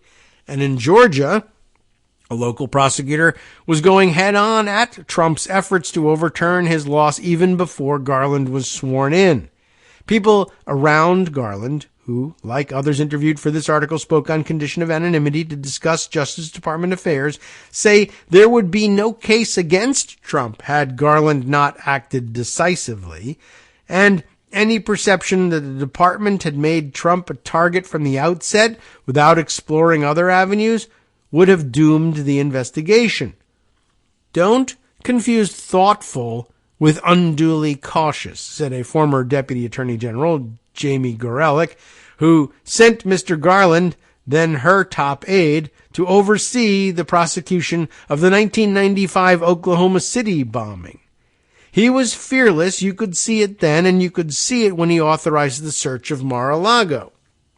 Garland's allies point to how, by the summer of 2021, the Attorney General and his powerful deputy, Lisa Monaco, were so frustrated with the pace of the work that they created a team to investigate Trump allies who gathered at the Willard Hotel ahead of January 6th, John Eastman, Boris Epstein, Rudy Giuliani, and Roger Stone, and possible connections to the Trump White House, according to former officials. And I mean, possible connections to the Trump White House. Are you kidding? Of course. But they have to establish these things. Show me the communications. That team would lay the groundwork for the investigation that Mr. Smith would take over as special counsel a year and a half later. But a host of factors, some in Mr. Garland's control, others not, slowed things down. Department leaders believed that the best way to justify prosecuting Trump and the Willard plotters was to find financial links between them and the rioters, because they thought it would be more straightforward and less risky than a case based on untested election interference charges, according to people with knowledge of the situation. But that conventional approach, rooted in prosecutorial muscle memory, yielded little. There were also problems inside the part of the Justice Department leading the investigation, the U.S. Attorney's Office in Washington. The office was racked by personnel issues and buckling under the weight of identifying and prosecuting January 6th rioters, an investigation that became the largest ever undertaken by the department. Garland and his team decided early on not to take direct control of the investigation themselves, as the department had done after the Oklahoma City bombing. And for much of 2021, the U.S. Attorney's Office at first prioritized indicting key members of the Proud Boys and Oath Keepers, far-right groups that played crucial roles in the assault, on charges of seditious conspiracy. Time will tell whether Mr. Garland and Ms. Monaco made the right calls in their period before they turned the investigation over to Mr. Smith, who within 8 months brought not only the election case indictment, but the separate charges against Trump for mishandling classified documents. But like many before them, Garland and his team appeared to have underestimated Trump's capacity for reinvention and disruption, in this case through delay. Next section is entitled A Shaky Start, January to March 2021. On January 6th, 2021, Garland was in his attic office in suburban Maryland, drafting remarks that he would deliver the next day in Delaware, when Mr. Biden was set to introduce him as his pick for Attorney General.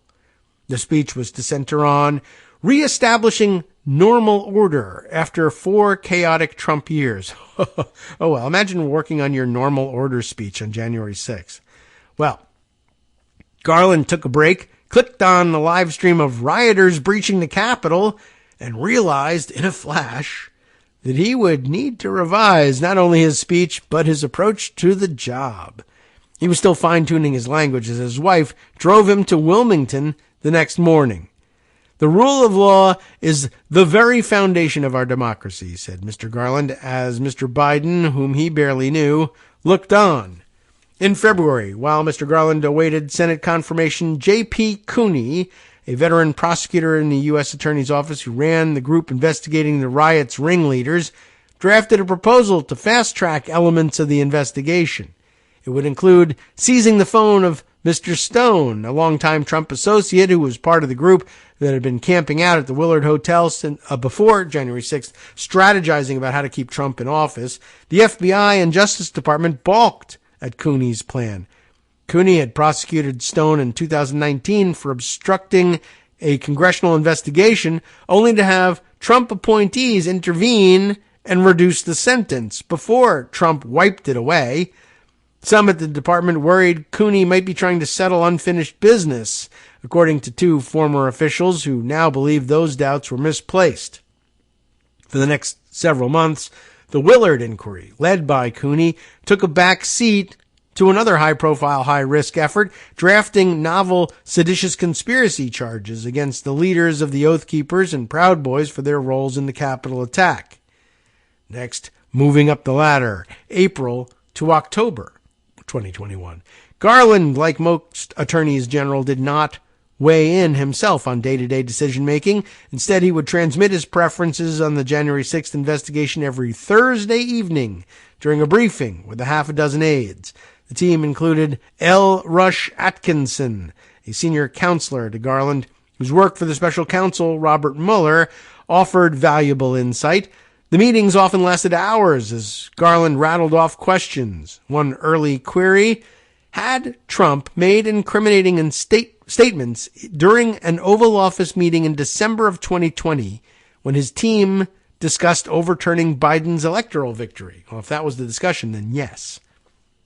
Monaco, 56, a former national security official in the Obama White House, was confirmed in April of 2021.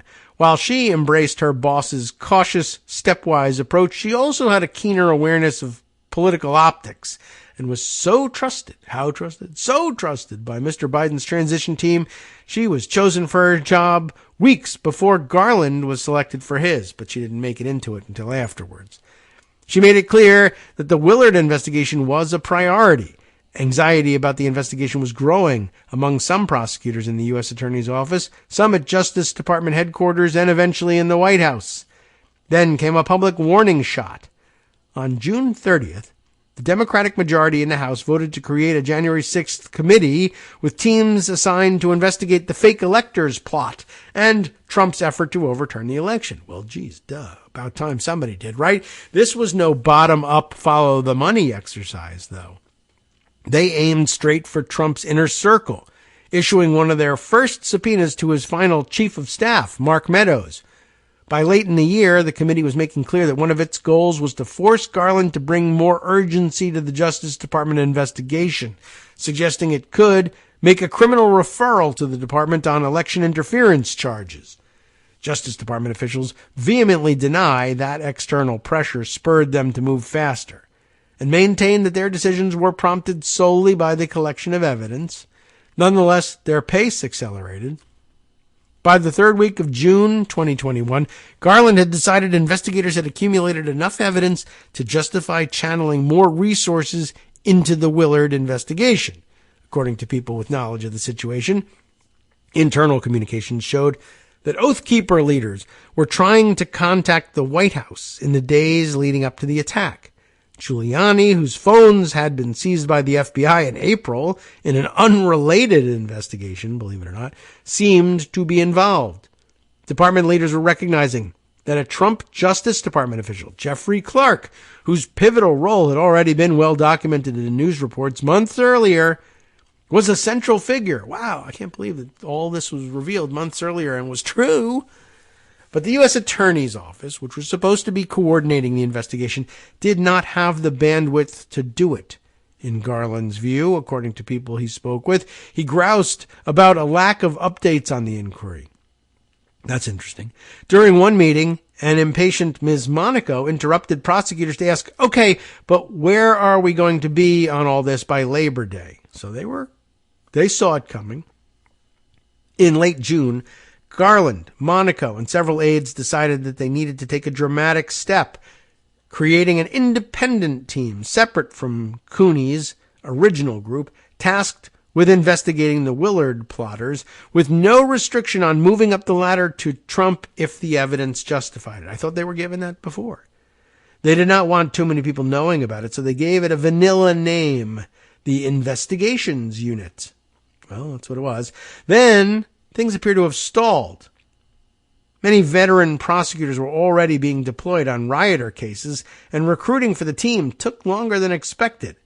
In the meantime, Monaco turned her attention to reorganizing an overwhelmed U.S. Attorney's Office in Washington, according to former officials. Garland worked in a corner office, deliberating on an issue that was critical but not directly focused on Trump, whether to employ the symbolically powerful but little used seditious conspiracy law against the leaders of the Proud Boys and the Oath Keepers. After weeks of internal debate, he signed off. The investigations unit would not begin operating until November of 2021, more than 4 months after its creation. The turning point. That's next, October to December of 2021. The man selected to run the unit was Thomas P. Windom. I don't know if any of us have heard that name yet. It's Windom. A career federal prosecutor in Maryland who had recently notched a pair of impressive victories in high-profile cases against white supremacists. Mr. Windom was aggressive, tight-lipped, and, in Garland's view, somewhat impervious to partisan attacks. Oh, yeah, sure, of course. His father had been the Republican lieutenant governor of Alabama, and you know they never turn on Republicans in Trump world. His arrival is now regarded as a major turning point. Back then, it was not clear to his colleagues what he was supposed to be doing. Mr. Windom showed up at the U.S. Attorney's office without any fanfare or much explanation. He did not even have an office. Few of his new colleagues knew who he was. Agents in the FBI's field office learned of his existence when he began requesting files. He was vague about his mission and chipper, if a bit chilly, with a habit of correcting people who called him Tom instead of Thomas. Oh, okay. But it soon became clear that Mr. Windom was asking big-picture questions about Trump and his circle, and that he had the support of the department's leaders. He adopted the follow-the-money directive used in most organized crime and white-collar cases, including the Enron prosecution of the early 2000s that defined Ms. Monaco's early career. Yet the deeper prosecutors dug, the less about money they seemed to find. It had initially appeared that the Proud Boys and Oath Keepers, in cahoots with some in Trump's circle, bankrolled travel and lodging for his allies with the intention of blocking certification of the election. Mr. Windom was intent on finding out whether Mr. Stone and the InfoWars founder, Alex Jones, were involved in a broader funding conspiracy, according to people familiar with the situation. The reality was more mundane. Most rioters drove themselves to Washington, paid their airfare and hotel bills out of pocket, slept on couches, or set up crowdfunding sites. Remember that we learned early on, economic anxiety my foot. These people came in private jets in some cases. But yeah, they paid their own way because they had means. And even if they were in dire straits, they were just so convinced that they were right that they would spend any amount to do what they were doing. As the year came to a close, the department's leadership had no alternative but to steer investigation into choppy, uncharted waters. They shifted focus to election fraud. Next up, the end game, January to November 2022. That's the big chunk of 2022 here. In January of that year, Garland announced his intention to pursue anyone involved in January 6th, whether they were present that day or were otherwise criminally responsible for the assault on our democracy. Monaco publicly confirmed the department was investigating the mailing of fake elector certificates. Gee whiz, about time.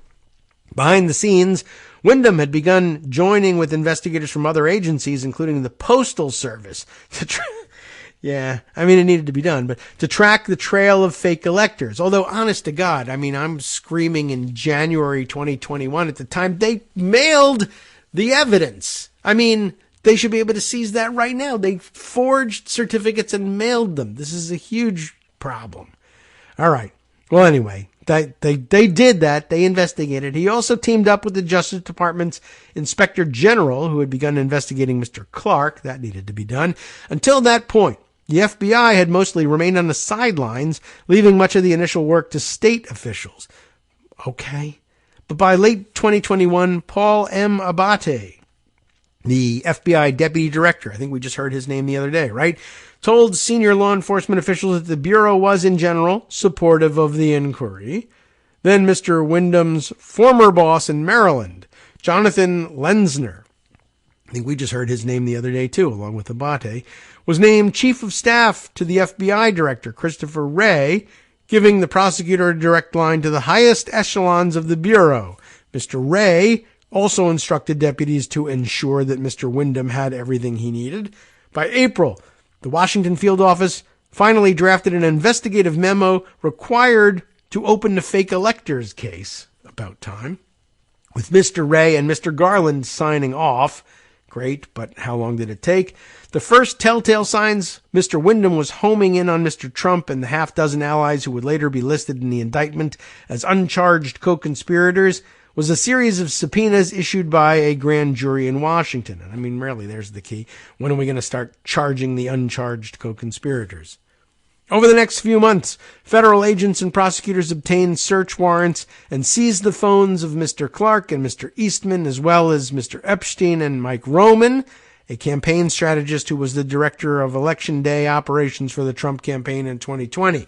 It is not clear when Mr. Garland formally approved the investigation of Mr. Trump, but Wyndham's team began issuing subpoenas, including a request for presidential phone logs, schedules, and drafts of speeches by May of 2022 and possibly sooner.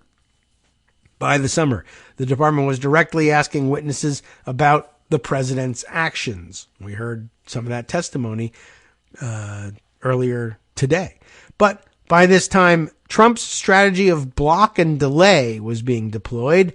The process was slowed by the necessities of dealing with complex legal issues, in particular claims of executive privilege and attorney-client privilege. When it came to material on seized phones of Trump's allies, the Justice Department set up a secret team of prosecutors, eventually employing more than a dozen lawyers to review the potentially protected materials, including emails.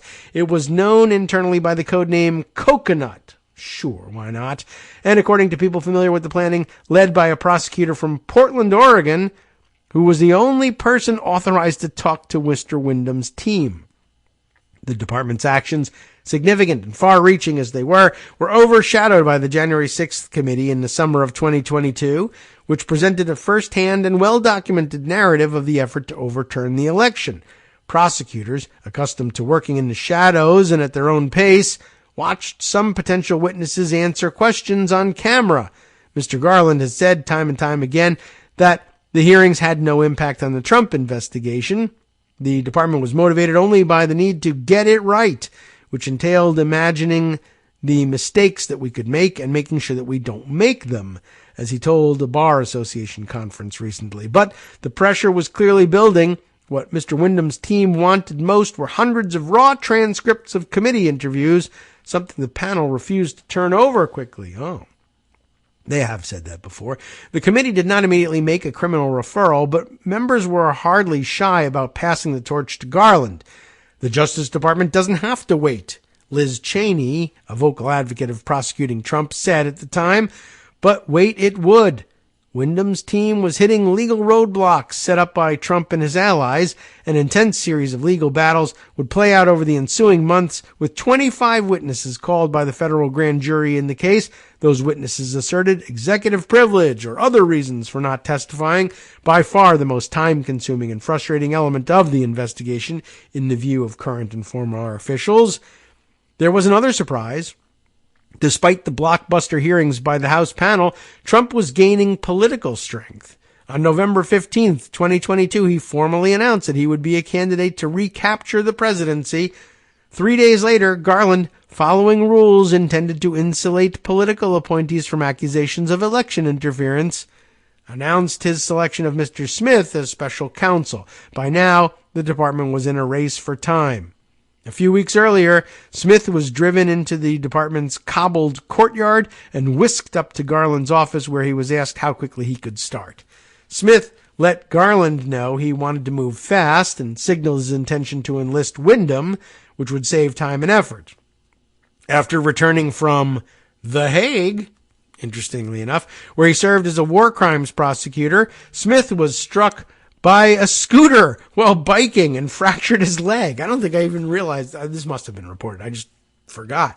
For a few anxious days, there were serious concern about whether he would recover in time to take the job, but he rallied and was in Washington by Christmas, leg propped up in a walker. About 7 months later, Mr. Wyndham, a half smile on his face, took the measure of Mr. Trump, who scowled at him across the scuffed courthouse table as he was arraigned on charges of plotting to subvert the peaceful transfer of power. Ah, yes. Mr. Smith watched from a nearby bench, occasionally peeking at the clock on the wall. Super important to include that note. Okay. Well, with that, we've reached the end of the article, and we can actually make our exit relatively on time today. Had to get that on the record, although honestly, in the end, it's like, yeah, well, what am I going to do with this? And essentially, I mean, I don't know how you, in the end, what do you do? What do you say to Garland and others for their failure to realize that Trump might blow past all the norms and say, yeah, I'm running for president again. Yeah, there's no shame in this. Yeah, my people believe that I was done wrong. Yeah, we can rewrite this history. I mean, you can. You can. Our system allows it, I guess. And in an effort to not interfere with an election, you're just going to, I guess, I don't know. I hope that all the faith in the American electorate is justified, because we're going to be in a world of hurt, as we know and as we've been warning all this time. Should we somehow manage to elect him, or maybe he just says, I'm not even waiting for an election. I'm just seizing power. But even worse would be for him to be like actually elected and then be given the pardon power and then just say, the thing I did is not a crime. And if someone else does it, it is a crime. And don't worry about it. We're just going to go from here. All right. That's bad. That's the end of democracy. That's the end of the country as we know it. But hey, what's next? It's the West Coast Cookbook and Speakeasy with Justice Putnam. And he knows full well what we're up against too. Don't worry about that. NetworksRadio.com. I mean, we all know. Listening to Kagro. It's not like I discovered this. With David Wall. Well, here's what he's discovered, and he will tell you about on the program following this one right now. The New York Attorney General, of course, taking those final steps to seize Trump properties. So more about that on the rest of the menu. The Missouri Republican Party filed suit to kick a KKK racist GOP candidate off the ballot for governor. That's progress. Stay tuned, and we'll see you next week.